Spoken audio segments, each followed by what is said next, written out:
पलायन करके गए हैं।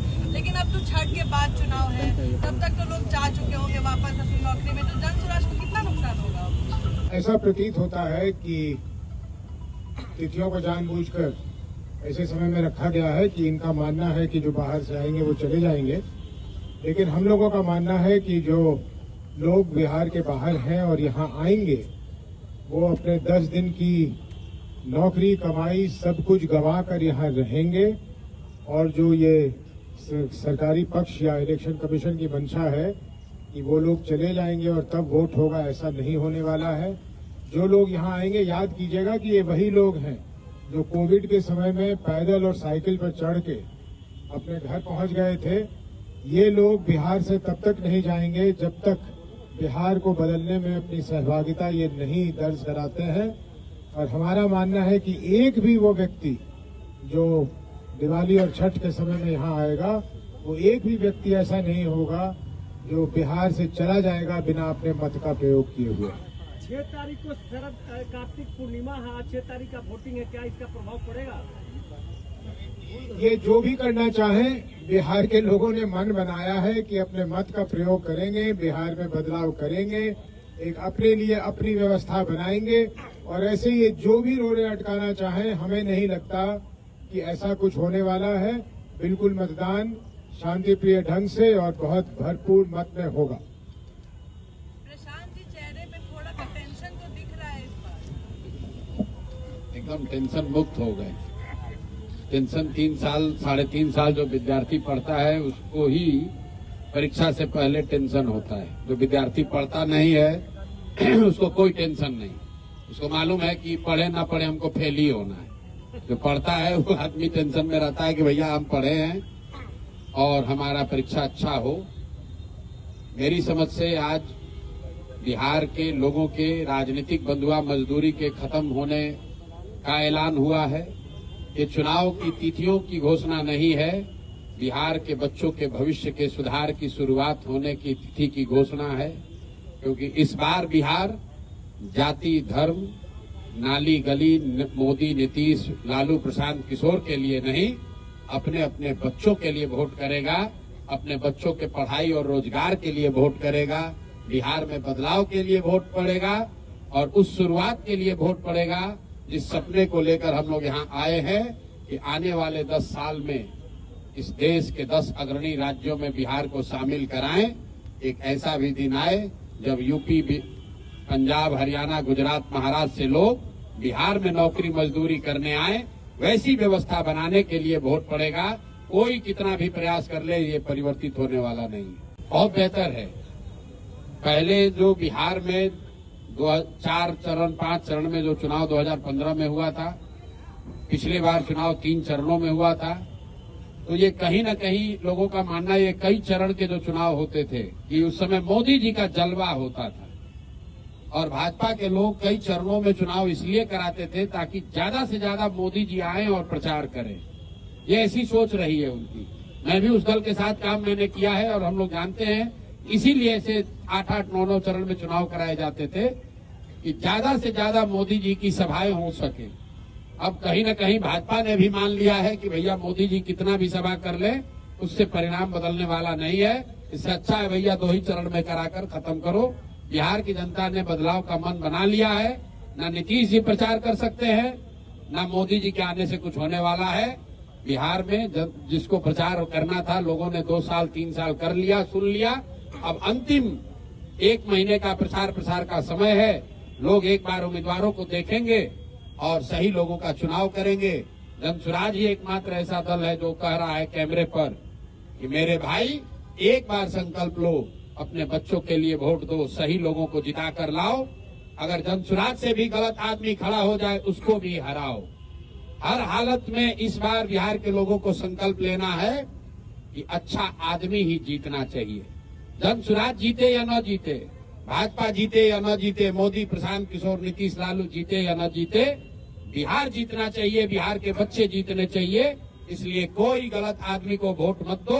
अगर वोट दोगे तो याद रखना अगले 5 साल इसी भ्रष्ट व्यवस्था के साथ जीना पड़ेगा। बच्चों को बेरोजगार होना पड़ेगा, युवाओं को बाहर मजदूरी करनी पड़ेगी। मेरे भाई जो बोओगे वो काटोगे। तो ये मौका है बुआई का, बढ़िया लोगों को जिताइए, जो अच्छा लगता है उसको जिताइए, तभी आपका और आपके बच्चों का जीवन सुधरेगा। बिहार में आम आदमी पार्टी ने अपने उम्मीदवारों की पहली सूची जारी कर दी है, आपसे पहले बाजी मार ली आम आदमी पार्टी ने। अब ये कोई पार्टी है? बहुत लोग, बसपा वालों ने भी जारी कर दिया है, मीम वालों ने भी जारी कर दिया है। भाई यहाँ 3 सीधा त्रिकोणीय मुकाबला है। लोग महागठबंधन के उम्मीदवारों के बारे में पूछ रहे हैं, लोग एनडीए के उम्मीदवारों के बारे में पूछ रहे हैं, और उससे बढ़कर लोग जनसुराज के उम्मीदवार का इंतजार कर रहे हैं। बाकी जितने लोग हैं उसका कोई मतलब नहीं है। 100 में 90-95 वोट इन्हीं 3 गठबंधनों में बंटना है, इन्हीं 3 पार्टियों के बीच में बंटना है। तो लोगों को चुनाव करना है, लोगों ने तय कर लिया बदलाव करना है। तो भैया भाजपा एनडीए तो गई, अब उनको चुनना है कि या तो 15 साल की जंगल राज की व्यवस्था को वापस लाना है, आखिर नई व्यवस्था जनसुराज को बनाना है। निर्णय जनता को करना है। मानते हैं प्रशांत किशोर सारे चुनाव को चुनौतीपूर्ण मानते हैं। पढ़ाई, परीक्षा, चुनाव, युद्ध, ये इसको कम चुनौतीपूर्ण मानने वाले लोगों की हमेशा हार होती है। हम लोग सारे जो भी सामने चुनौती है उसको सीरियसली लेते हैं, उसके लिए ईमानदारी से प्रयास किया है, और जो प्रयास किया है वो समाज के सामने है, अब समाज पर है। अब हमारा जो प्रयास था वो करीब करीब अंतिम चरण में है, जनसुराज का प्रयास अंतिम चरण में है। अब प्रयास के ऊपर विचार करके वोट देने का काम बिहार की जनता को करना है। जीत हार प्रशांत किशोर की नहीं होनी है, जीत हार जनसुराज की नहीं होनी है, जीत हार बिहार के लोगों की सोच की होनी है कि आप अगर अच्छे लोगों के साथ खड़े हैं या आप गलत भ्रष्टाचारियों, लुटेरों के साथ रहना चाहते हैं, बिहार की जनता को तय करना है। आपके विरोधी कह रहे हैं कि जैसे ही आप प्रत्याशियों के नाम का ऐलान कीजिएगा वैसे ही आपकी पार्टी में भगदड़ मचेगी। भाई ऐसा है, विरोधी पिछले 3 साल से कुछ न कुछ कहे ही जा रहे हैं। अरे देखिए कितना दिन पैदल चलेंगे, पैदल चलेंगे तो इनके साथ कोई नहीं आएगा। लोग आने लगा तो कहा अच्छा अभी आ रहा है, दल नहीं बनेगा। दल बन गया तो कहा अब बिखरने वाला है। जब दल में भीड़ आ गया तो कह रहा है भीड़ आ रहा है लेकिन वोट नहीं करेगा। जब भीड़ आ गई तो उसके बाद फिर कहने लगा कि अरे भैया इनको प्रत्याशी नहीं मिलेगा। जब उनकी आशा अपेक्षा से ज्यादा प्रत्याशियों की भीड़ लग गई तो कहता इतना ज्यादा प्रत्याशी है कि अब विस्फोट हो जाएगा। एक भी आदमी कहीं छोड़कर नहीं जाएगा, आप चिंता मत कीजिए। कई लोग जनसुराज की जब भी चर्चा कर रहे हैं तो इस तौर पे कर रहे हैं कि जनसुराज जो है वो नुकसान पहुंचाएगा। किसी खासतौर से पहले महागठबंधन की चर्चा हो रही थी, अब ज्यादा चर्चा इस बात की हो रही है कि एनडीए को नुकसान पहुंचाएगा। तो वाकई किसको नुकसान पहुंचाएगा? दोनों को नुकसान पहुंचाएगा। कितना गणित आप समझ लीजिए, पिछली बार दोनों गठबंधन को मिलाकर 72% वोट पड़ा है। तो जितने आप लोग पत्रकार अनुभवी लोग हैं जो ये कह रहे हैं कि जगह नहीं है, तीसरे का विकल्प का जगह कहाँ है, तो आप समझिए कि पहले तो भाई दोनों गठबंधन को मिलाकर 72% वोट पड़ा है, मतलब 28% लोगों ने तो पहले से ही इनको नकारा हुआ है। तो उस 28% का एक बड़ा वर्ग जो है वो जनसुराज को वोट करेगा। और दूसरा मेरा जो सबसे बड़ा आलोचक है, आपकी गणना को ही मान ले कि भैया दोनों का वोट थोड़ा थोड़ा काटेगा। मान लीजिए आपका जो भी गणना, हमारे पास तो थर्मामीटर है नहीं कि बता दें किसका कटेगा कितना, लेकिन इतना तो सब मान रहे हैं कि दोनों का कुछ न कुछ नुकसान होगा, किसी का ज्यादा थोड़ा किसी का कम। अगर दोनों दल का 10-10% भी नुकसान हुआ तो उसमें जोड़ दो भैया 28% और 10-10% दोनों का काट दीजिए, कहानी खत्म। आपको लग रहा है कि भैया ये अरे ये कैसे होगा, हमको दिख रहा है कि इससे आसान तो कुछ है ही नहीं। आप लोग कह रहे हैं भैया इनका MY समीकरण है, और आप यही कह रहे हैं कि ना भैया 10 में एगो दूगो तो MY समीकरण वाले लोग भी आपको वोट दे रहे हैं। 2-3 मुसलमान यादव भी तो जनसुराज को वोट दे रहा है। तो भैया अगर 2-3 मुसलमान और यादव वोट दे रहा है तो 10% वोट उनका गया। आप कह रहे हैं एनडीए का ज्यादा कट रहा है, तो 10% से ज्यादा उनका जोड़ दीजिए। 28% और 10% जो कटा महागठबंधन का और एनडीए का जितना कट रहा है वो जोड़ लीजिए, आपको पता चलेगा कि जनसुराज को कितना वोट आएगा। हमने आपको कहा कि हमको गाली देने के नजरिए से बहुत लोगों ने कहा ये वोट कटवा पार्टी है। हम कहते हैं ये हमारा मेडल है, हम वोट कटवा पार्टी हैं, दोनों का इतना काटेंगे कि दोनों कट के साफ। प्रशांत जी आप कहते हैं, चिराग पासवान आपकी तारीफ करते हैं, तो क्या कहीं आने वाले दिनों में दोनों के बीच में खिचड़ी तो कोई नहीं पक रही है? चिराग भाई हम लोग, मैं चावल दाल खाने वाला व्यक्ति हूँ, खिचड़ी खाने वाले लोग नहीं है। न खिचड़ी खाते हैं न खिचड़ी बनाते हैं। चिराग पासवान की एक बात के लिए हमने तारीफ हर समय की है, आज भी करता हूँ, कि चिराग जी विशुद्ध तौर पर बिहार में जाति और धर्म की राजनीति नहीं करते हैं। इधर भी लेकिन इसके अलावा चिराग पासवान भाजपा के साथ लड़ रहे हैं। हमने कहा कि वो बिहार से राजनीति करते हैं, बिहार की राजनीति नहीं करते हैं। बिहार की बात करते हैं लेकिन बिहार की बात के लिए खड़े नहीं होते हैं। और अभी वो एनडीए में चुनाव लड़ेंगे तो हमारे आमने सामने चुनाव होगा। उनको 20 सीट मिलेगा कि 25, हम ये जानते नहीं है, लेकिन जितना भी मिलेगा उसमें तो सीधे उनसे और हम लोगों के प्रत्याशियों से मुकाबला होगा। तो समझौते की का सवाल कहाँ है? नाराजगी की बात है। चिट्ठा खोलने वाले हैं प्रशांत किशोर, लोग उम्मीद से देख रहे हैं। यार लोग चुनाव देख रहे हैं कि चिट्ठा खोलना देख रहे हैं? अब देखिए प्रशांत किशोर की जनसुराज की ताकत, चुनाव से ज्यादा इस बात के लोगों को चिंता है कि प्रशांत किशोर किसका चिट्ठा खोलने वाले हैं। जो सबसे बड़े चोर है उनका चिट्ठा फिर खोला जाएगा।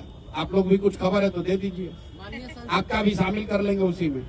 माननीय सांसद पप्पू यादव बताया कि प्रशांत किशोर सबसे बड़े जातिवादी नेता है। सब व्यक्ति के जवाब देना जरूरी नहीं। प्रशांत जी, आप कई बार कह चुके हैं कि पहले लड़ाई एनडीए और जनसुराज के बीच में, अभी भी कह रहे। अभी आपने कहा कि एनडीए चली गई, अभी भाजपा अरे भाई चली गई मतलब हारना निश्चित है, इसलिए कि उनका डिनोमिनेटर वोट का बड़ा है। महागठबंधन जो है उसका टोटल वोट का टारगेट ही 30-35% है। जिस MY समीकरण की आप बात करते हैं वो दोनों जोड़ दीजिएगा तो मैक्सिमम 35% वोट होता है। बाकी 65% मोर और लेस एनडीए के साथ पिछले 20 साल में रहा है। तो निश्चित तौर पर मुकाबला एनडीए से है। बिहार में जाति राजनीति होती है, स्वीकार को लेकर काफी बार पैसा निकल के हवाले से ज्ञापन होता है, तो क्या जनसुराज भी जातीय समीकरण का ख्याल रखेगी?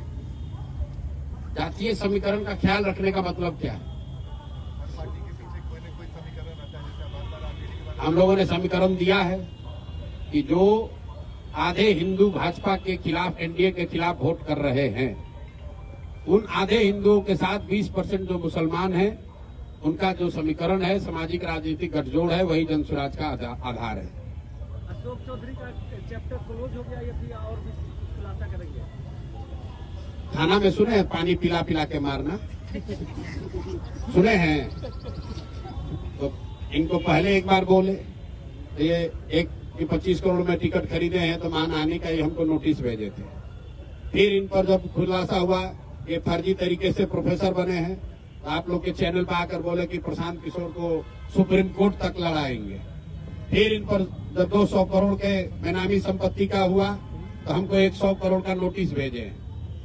तो फिर हम बोल रहे हैं कि अभी आगे और करेंगे, तो बेचारे अब डर के मारे लिख कर कह रहे कि ना न्यायालय में नहीं लड़ेंगे, अब जनता के अदालत में लड़ेंगे। तो पानी इनको पिला दिया। जो सुप्रीम कोर्ट में लड़ने का दावा कर रहा था वो डर के मारे कह रहा न्यायालय में नहीं, जनता के अदालत में लड़ेंगे। और जनता के अदालत में कहीं चुनाव लड़ेंगे? तो पहले आप लोग अब पूछ लीजिए कि अगर अशोक चौधरी कहीं से चुनाव लड़ रहे हैं तो बता दीजिए, और नहीं लड़ेंगे तो सरेंडर कर दिए। आपका तय हो गया कहाँ से लड़ेंगे आप? बिल्कुल अभी घोषित कर देंगे। अभी जब 9 तारीख को 9 तारीख तो हमारा अलग से नहीं ना घोषित होगा। 9 तारीख को लिस्ट जारी होगी तो उसमें आप देखिएगा कि कौन कहाँ से लड़ रहा है। सर आपके हिसाब से ऐसा माना जाए कि आज प्रशांत किशोर का भी मुख्यमंत्री ने आज पटना मेट्रो का उद्घाटन किया, आज उनका ये लास्ट उद्घाटन होगा? लास्ट उद्घाटन है नवंबर में 9 दिसंबर तक। अगला हमने बहुत दिन पहले बोला है, इस बार जब मकर संक्रांति के दिन बोला था कि ये लास्ट दही चूड़ा आप खा रहे हैं, एक अन्य मार्ग पर आगे खाने को नहीं मिलेगा। मेट्रो स्टेशन अच्छी तरीके से लिख लीजिए इस बात को, अगला दही चूड़ा नीतीश कुमार एक अन्य मार्ग पर नहीं खाएंगे। अगर खाएंगे तो आप आकर हमसे पूछ लीजिएगा। प्रशांत किशोर एक अन्य मार्ग पर दही चूड़ा खाएंगे क्या? एक जमाने में जब लालू यादव बोलते थे तो पूरा देश सुना, आज प्रशांत किशोर बोलते हैं तो पूरा देश सुना नहीं, तो वोट भी मिलता था उनको। आपको भी पूरा देश सुन रहा है, आपको भी उसी हिसाब से वोट मिलेगा। देखिए लालू जी क्या बोलते थे, क्या सुनता था, कौन सुनता था, ये मैं नहीं जानता। मैं ये जान रहा हूँ कि जो जनसुराज कह रहा है, जो प्रशांत किशोर कह रहे हैं, वो लोग इसलिए सुन रहे हैं कि लोगों की जिंदगी से जुड़ी हुई बात हम लोग कह रहे हैं। हम लोग जाति धर्म की बात नहीं कर रहे हैं। आप लोग यहाँ पत्रकार हैं, आपने कोई बिहार का चुनाव देखा जहां पर इतनी सरकारी घोषणा हुई हो चुनाव के पहले? सरकार ने तिजोरी खोल दिया, हर आदमी को एक तरह से सरकारी तरीके से घूस देने का कोशिश किया। प्रशांत किशोर 1 साल से कह रहे हैं भैया चुनाव आएगा, नेता और सरकार पैसा देगी, 500, 1000, 2000, 5000 रुपया जो पैसा दे पैसा ले लो, लेकिन इससे संतुष्ट नहीं होना। अपने बच्चों के लिए रोजगार पढ़ाई मिले उसका जुगाड़ कर लेना मेरे भाई। 10,000 रुपया दिया है, 1 महीना में खत्म हो जाएगा, लेकिन बच्चे को रोजगार मिलेगा, जीवन सुधर जाएगा। तो नीतीश कुमार की जो सरकार है ये जनता से 5 बरस लूटा है और उसी लूट के पैसे से 2000, 4000 रुपया दे के फिर वोट खरीदने की कोशिश कर रहे हैं। कहीं कोई माहौल नहीं है। लाखों करोड़ रुपया सरकार ने बांट दिया, फिर इतना होने के बाद तो हर जगह नीतीश होना चाहिए था। कोई कहीं चर्चा नहीं है, सिर्फ और सिर्फ एक ही बात अभी लेकर बैठे हुए हैं कि जातीय समीकरण है, लालू जी के डर से हमको वोट पड़ जाएगा। इसके अलावा कहने के लिए कुछ नहीं है उनके पास। प्रचार भी नहीं करने को तैयार है। 2 चरण में चुनाव हो रहा है। यही भाजपा वाले 2015 में 5 चरण का चुनाव कराए थे, 1.5 महीना चुनाव चला था। अब इतना भी विश्वास नहीं है कि मोदी जी के आने से वोट बदलेगा, तो कहता है चलो भाई जल्दी करा के निपटाओ। प्रशांत जी, मगर 2026 में प्रशांत किशोर एक अन्य मार्ग पर दही चूड़ा खाएंगे, उसका आयोजन करेंगे? प्रशांत किशोर खाएं या ना खाएं, नया मुख्यमंत्री दही चूड़ा खाएंगे। बिहार में जनसुराज का मुख्यमंत्री एक अन्य मार्ग पर बैठ के दही चूड़ा खाएगा और आपको भी निमंत्रित किया जाएगा, क्योंकि वो नीतीश कुमार का काल नहीं होगा कि मुख्यमंत्री आवास जो है वो सिर्फ उनके और उनके भूंजा पार्टी के लिए नहीं है, वो जनता के लिए है। सब आपको भी आमंत्रित करेंगे, आप भी आके खाइएगा। चेहरा होंगे ना, प्रशांत किशोर ही सीएम चेहरा होंगे। अब ये किसने बताया? अभी तो आप लोग कहे कि हम लोग को वोटे नहीं मिल रहा है, अभी आप मुख्यमंत्री का चेहरा पर आ गए। आपके पार्टी के चेहरा कौन होगा मुख्यमंत्री? अरे भैया तस्वीर साफ अगर अभी बता दे कौन कौन चुनाव लड़ रहा है तो 9 तारीख के प्रेस कॉन्फ्रेंस का क्या मजा रह जाएगा। और 9 तारीख को देखिएगा कि कौन कौन लोग लड़ रहे हैं। प्रशांत किशोर के अलावा कई ऐसे लोग लड़ेंगे जो आप देख के सुन के कहिएगा अरे ये भी लड़ रहे हैं। 9 तारीख को आप आइए। बहुत बहुत धन्यवाद भैया।